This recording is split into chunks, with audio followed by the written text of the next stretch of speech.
The truth lies in bedtime stories from See-Through News. Series 6, Teetering, How a Hawaiian Beach Bum Held My Career in the Balance, by SternWriter.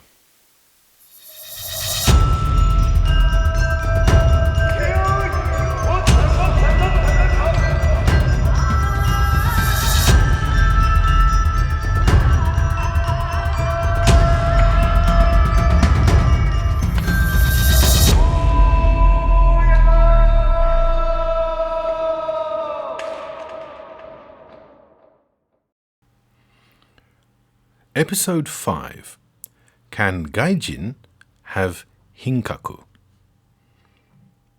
Some stories are universal and timeless. Not this one. Time and place are critical to our story, which took place in 1993 in Japan. Now, even at the time, it felt like a pivotal point in Japan's modern history. By 1993, we all knew that after decades of breakneck growth, Japan's bubble economy was over. Maybe you've not heard the phrase bubble economy. It's an economist's term, but back then had become widely used both in Japan and internationally to describe the country's asset inflation. Baburu keizai was part of everyday conversation, not just news bulletins. Not everyone could explain the technicalities of a sudden end to a period of inflated asset prices created by cheap money, but we could all get the imagery. For Japan in 1993, things were changing instantaneously, irreversibly, and for the worse. The image of a bubble bursting, though powerful, is misleading. A bubble bursts in an instant. We can see its size, its location, any contents. In reality, the bursting of Japan's bubble economy took months, and the answers to those other questions are still revealing themselves decades later. As Japan had grown to be the world's second biggest economy, and America was number one, the Tokyo bureau of ABC News was a great vantage point from which to observe this transition. I was a Brit, viewing Japan through stars and stripes tinted goggles. It made for quite a show.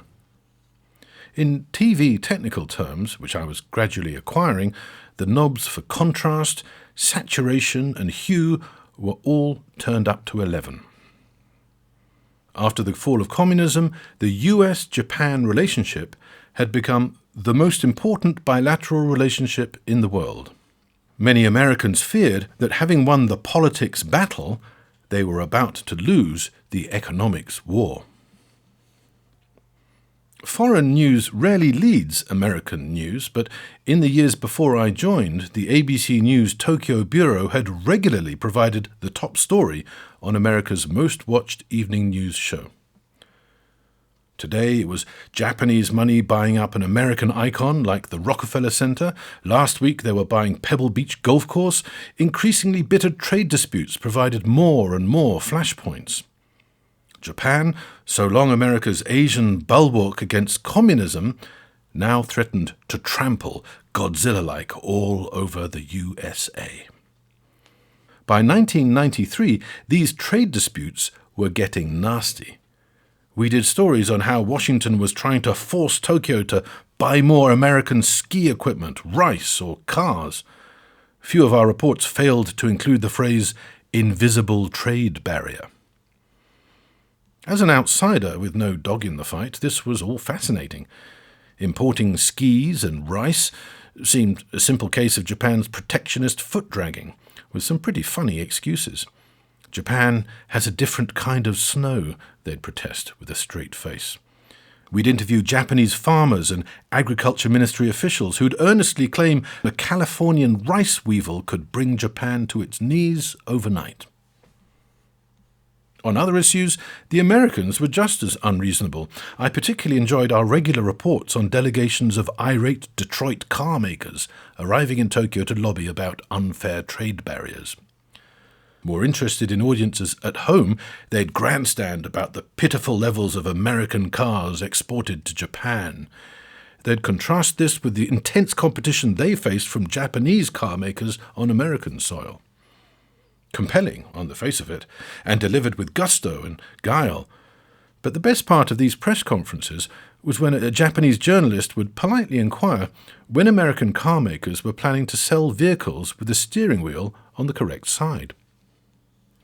Other journalists might then point out the many adaptations Japanese car makers had designed for their export models. The more daring might specifically cite larger seats to accommodate fatter American buttocks. Oh, and putting the steering wheel on the correct side. By 1993, things were turning particularly nasty. As the stakes and tempers rose, racism became more explicit on both sides. A congressman from some Midwestern farming state staged an eye-catching photo shoot. To drive home his enthusiasm for Americans buying American, he swung away at a Japanese tractor with a massive sledgehammer. Good TV, maybe even good politics, but as the New York Times pointed out and many Japanese newspapers reprinted, economic nonsense.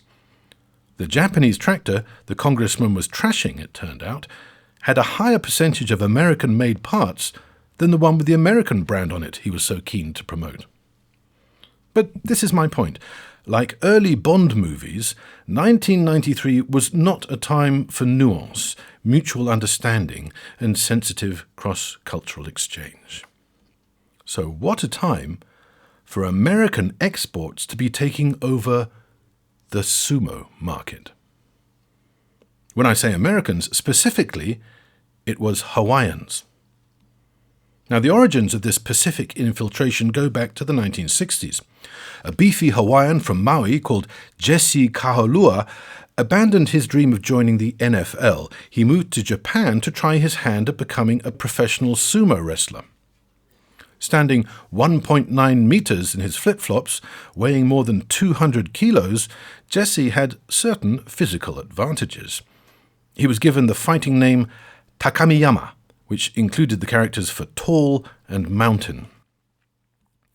But Jesse was also a hard worker, a fast learner, and a keen student of Japanese culture, qualities admired in Japan. Jesse soon became a sumo fan favorite, and then Japan's most popular resident foreigner. Jesse was no novelty act. He rose to the rank of sekiwake, behind only ozeki, champion, and yokozuna, grand champion. In the early 70s, he even won a tournament. But that turned out to be the peak for this Hawaiian man mountain. After a record-breaking 20-year-long professional career, Jesse retired. Like many distinguished sumo wrestlers, he became an oyakata, a stable master, running his own training center. He was the first foreigner to become an oyakata. Jesse wondered if other Hawaiians might be ready to follow the path he'd trailblazed.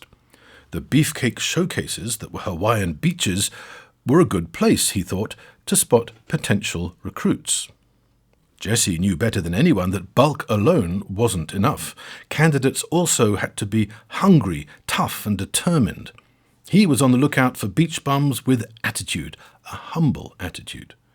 They had to be prepared to train hard, overcome homesickness, learn a new language, and adapt to Japanese culture. Jesse's Hawaiian beach patrols soon paid off. He found one gem, and others followed.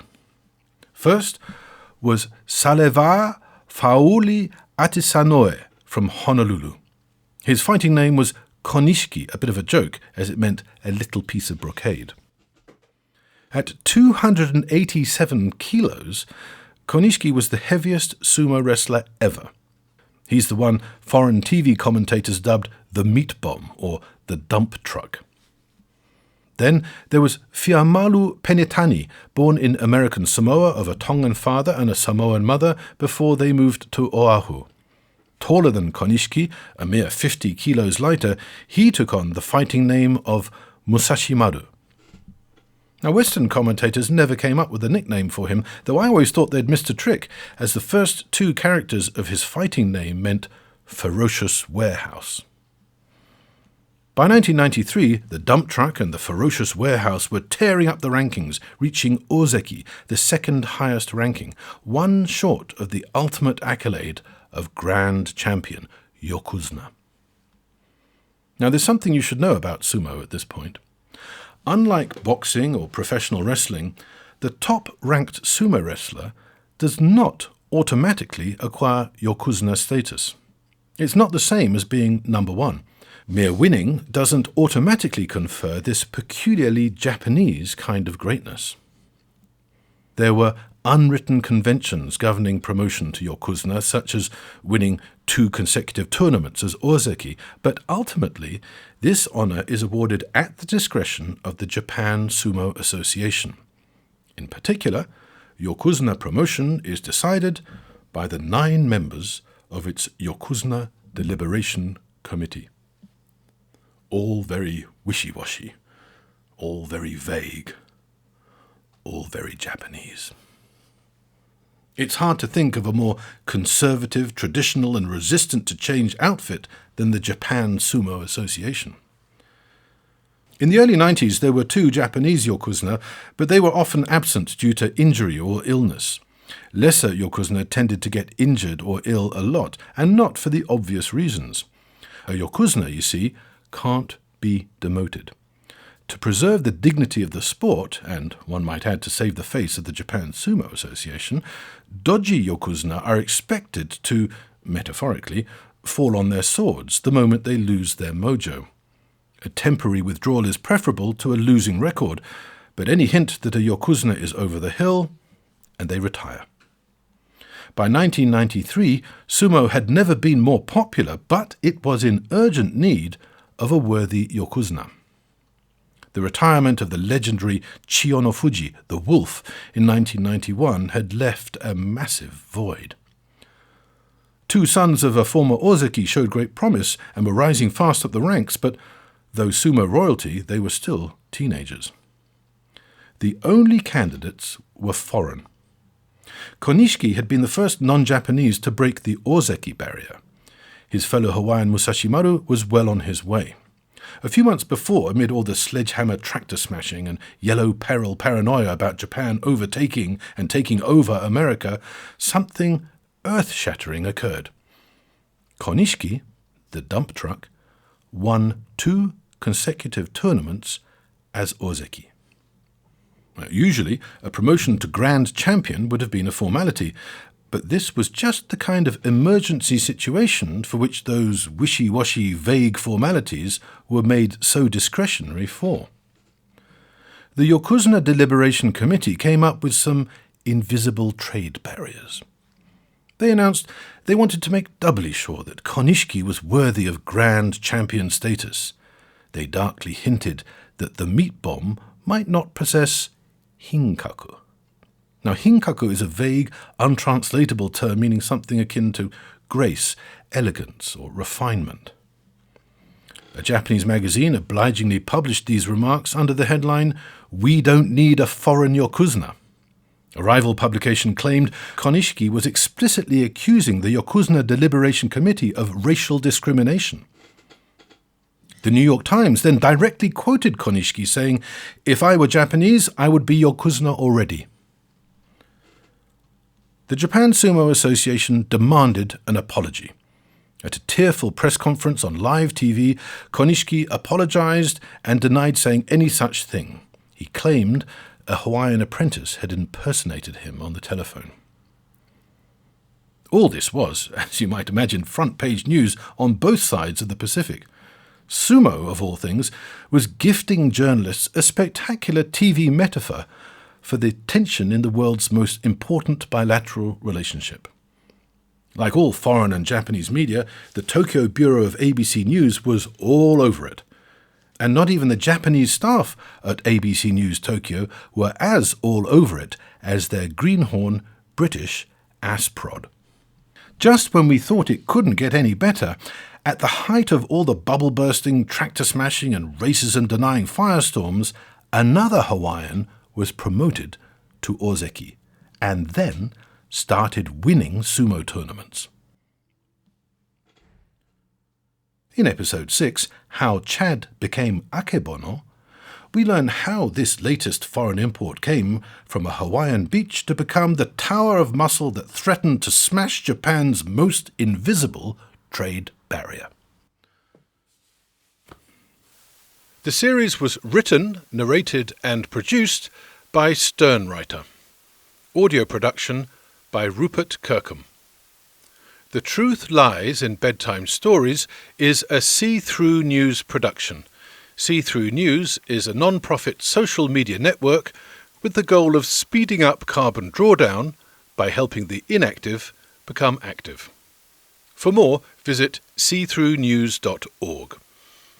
Thank you for listening.